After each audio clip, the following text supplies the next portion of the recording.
मुख्यमंत्री फडणवीस आज भोंदूबाबा अशोक खरात प्रकरणी सभागृहात निवेदन करणार। उपमुख्यमंत्री सुनेत्रा पवार फडणवीसांच्या भेटीला निवेदनाआधी सुनेत्रा पवार मुख्यमंत्र्यांच्या भेटीला पोहोचल्या। भोंदूबाबा अशोक खरातची पोलीस कोठडी आज संपणार। लैंगिक अत्याचार प्रकरणात खरातवर 6 गुन्ह्यांची नोंद, कोठडी वाढवून मागण्याची शक्यता।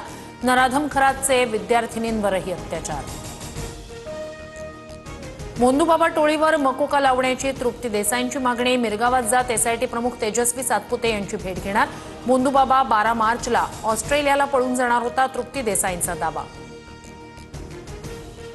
भोंदूबाबा अशोक खरात सोबतचा बच्चू कडूंचा व्हिडिओ व्हायरल। जेव्हा तुम्ही बीजेपीमध्ये मंत्री असाल तेव्हा तुम्ही इथे या, खरातनं कडूंना आशीर्वाद दिल्याचा व्हिडिओ समोर।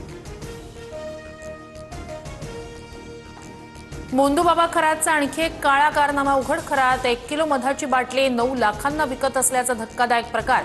लैंगिक अडचणी घेऊन येणाऱ्यांना तुर्कीच्या एल्विश मधाची विक्री।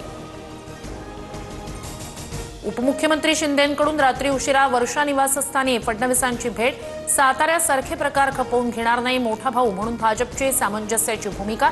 शिंदेंसमोर मुख्यमंत्र्यांची स्पष्ट भूमिका।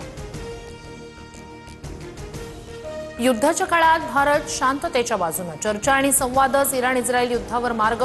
TV9 समिटमध्ये पंतप्रधान मोदींकडून देशाची भूमिका स्पष्ट।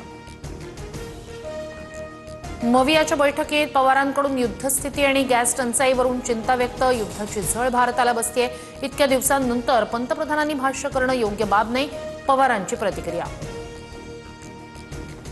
पेट्रोल डिझेलचा साठा संपणार, या अफवेनं राज्यातील अनेक शहरांमध्ये पेट्रोल पंपावर भल्या मोठ्या रांगा।